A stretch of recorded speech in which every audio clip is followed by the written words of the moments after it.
U.S. Army assigns each soldier a battle buddy. Each battle buddy is expected to assist their partner both in and out of combat. This system enhances communication from above, problem solving, morale, and the transition into a new way of life. In this video podcast, we will introduce you to the Battle Buddies of Barren Heights. You may be like me and unfamiliar with the term battle buddy, and that the buddy system originated with the U.S. Army. My first experience with the buddy system was as a kid swimming at camp. Each junior camper was assigned a buddy to ensure that they didn't go to their watery graves in the murky water of Blue Rock Christian Camp. To me, all the buddy system meant was that I got to hold the hand of Julie, the cute curly-headed blonde from Pennsylvania. Every time the whistle blew, we were to connect and affirm that we were not alone and both still very alive. In this video and the following videos, you'll be introduced to a group of men touched by special needs.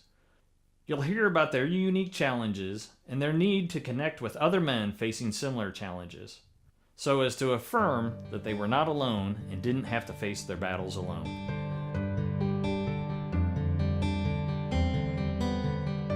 Hi, I'm Matt Miller. I've been married for 20 years to Julie, and I've got two children. I've got two daughters, Rebecca and Macy. Macy has a disability which is called 18P minus, and we had received her diagnosis when she was 4 months old. My name's Rick Miller. I've been married to my wife Gina for 34 years, and we have 7 children. Noah, our youngest, is our special needs child. He's apraxic, which means he's nonverbal for the most part, autistic, and he's 17, physically, mentally, not quite there. Hi, my name is Brian Black. I'm married to Jennifer. We've been married for 24 years. We've lived in Louisville 23 years. I have 3 children. William, who is a freshman at University of Louisville, he's 19. Hayden, who's a freshman at Eastern High School, he's 17. And my daughter, Mary Claire, she is 11, and she's in 5th grade. Well, my name is James Pym, and got married when I was 25, and my wife, Melody, and we have 4 children. My oldest, who has special needs with autism, is Jeffrey. He's 18. I have twins, they're 15, and then I also have a daughter that I love. Well, I love them all, but Heidi. My name's Eric Wright, and I'm married to my wife, Debbie. We have 3 beautiful children. My oldest is Ella. She's our adopted child from the Ukraine, and she has cerebral palsy. We adopted her at 17 months old, and then we came home and we had our second child, Elsie. Elsie is 11, and she has Angelman syndrome. And then we have our son, Ethan, who's 8, and we adopted him, and he's developing neurotypically right now. So my name is Fritz Bush. I've been married for 22 years, and my wife is Laura. We've got 4 children, 3 biological, 1 adopted, and my 3rd biological is Serena, and she was born with Down syndrome, and she's now 15. Oldest is 20, down to 17, and then Serena's 15, and then I've got a 6-year-old.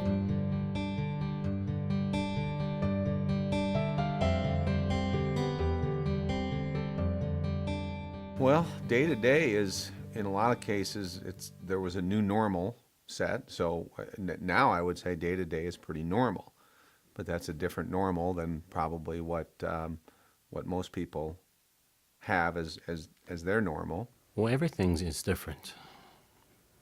Most of our activities revolve not necessarily around him, but are affected by him. There's many activities that we choose not to do, or my wife is really great. She says, we cannot do that, or we need to include Jeffrey. And for the most of the time we do include him. And it's a little bit of a struggle sometimes. In our family, special needs means a lot. It's care from the time they wake up, care to the time they go to bed. The truth is we change a lot of diapers in our home. I've often said if there was a competition for a man for diaper changing, I might win it. He scripts often, which is repeating the same verses over and over and over again, such as things that he saw as a young child in maybe a Baby Einstein video or a PBS show. He just can't stop saying them. He's very driven by technology too. So when he was a little child, he formatted our hard drive. So Other things that are really different is medicine, and I wouldn't say just like prescribed medications, but things you just have to keep just in case.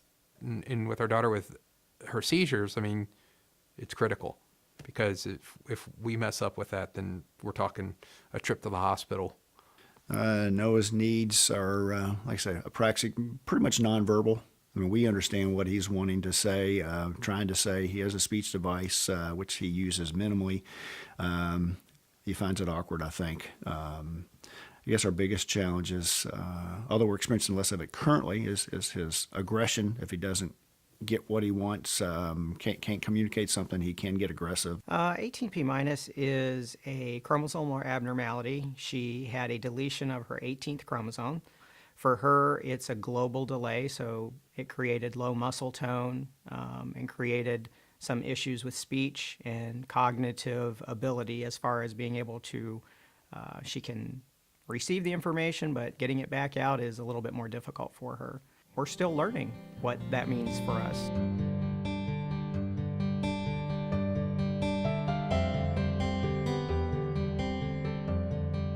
It did change my relationship with other men.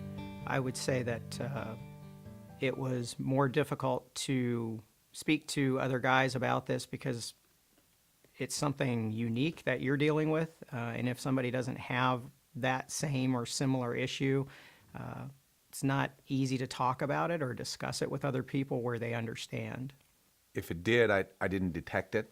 Now it's a unique situation, and that you don't share with anybody else. When I would have conversations with men, we would try to always keep it normal, like she's just another child and she's just part of it. And so that's the way they sort of took it. But underneath that, I don't know that everybody always understood that there's a lot underneath that I'm not saying.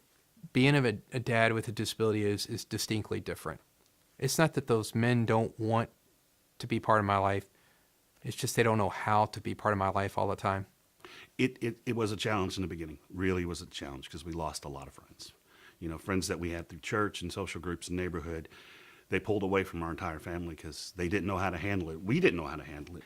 When it comes to relationships with other men, I have a few good friendships with a few guys. I don't think any of them are too deep. Most of them would be superficial, yeah. As far as, hey, how's it going? How's work going, etc. But a couple of guys I know that I can confide in.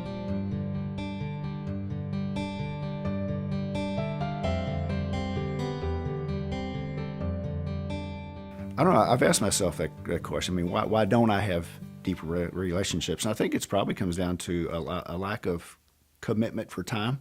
I guess it comes back to me having a hard time to ask for help, to ask for anything, whatever it is. I guess I'm more apt to let somebody come to me and say, hey, do you need some help? And me say, yes. But to ask for help for whatever it is I just don't do it. I think the biggest thing that men tend to get held up with as far as making relationship is pride. They want to put on a face that looks perfectly full of joy every day, which we should have in our lives, right? But the truth be told is that that's not how men live every day. For me, some of the barriers would be time, because between job and then trying to be a father and a husband, those three jobs could probably consume all of your time. We as men need authenticity. We got to realize that our problems are not alone. All our problems other men have. You are not alone in this battle. And we got to recognize that other men are there. They need, and we are in need, and we need each other. As you've just heard, one aspect of a man's life affected the most by special needs is the ability to connect with other men. Making connections can be hard. Life's obligations, the inability of others to relate to our situation, and concerns over trust definitely factor into our inability to connect. However, if we're really honest with ourselves, the biggest barrier to meaningful relationships is us. Self-doubt, fear of exposure, and feelings of shame all get in the way of true authenticity. In order to live life as intended, we've been commanded to carry one another's burdens.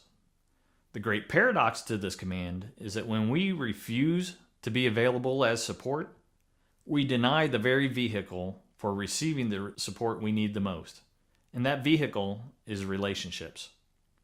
As a man living with special needs, you have a unique experience to share. And there are good men out there who want to share that experience with you. You need those men. Like everybody else, when you get the news, you're kind of just kind of off balance. And so to know somebody who has been through it and they can, reassure you that everything's going to be okay and, life is just a little different than what you had planned for. It's extremely helpful. And quite frankly, I don't know if I didn't have anybody, how I would have moved forward with that. That's critical. It's critical. I mean, my wife Jennifer and I, we can only talk to each other so much about this. If it weren't for other men in my life, God only knows where I'd be. It's through the grace and love of other men that I've made it through many battles in my life. If it weren't for the fact that I found supports when I needed them, I don't know where I would be. It could be that I would not be married. And I remember a phone call I made to a friend, and tears just streaming down my face, and he listened to me, and he said, I don't know what you're going through right now, but I know that God has a plan for you and for your wife. And so that was like one of those moments where I said, you're right. I'm barely breathing right now, but I'm glad to hear you say that. You're listening to me. The encouragement was so needed at that time too. There are people out here who completely get what you're going through. You're not alone. There are men out there who have experienced this, and we're there for you. Don't try to wage this war alone. You may have just received a diagnosis and are recognizing that life is going to be different. Over the next 5 videos, you'll hear what that looks like for the men that you just met. These are your battle buddies. You'll hear how they responded to the complete range of emotions that accompany grieving the loss of the child that they had expected to have. You'll receive their guidance on interpreting God's instruction and how they work to solve their unique problems, and ultimately, how they transition into a new life, a life with special needs. As a side note, I don't really know what became of Julie from Pennsylvania. However, I can guarantee that she made it out of the water in that summer of 1980.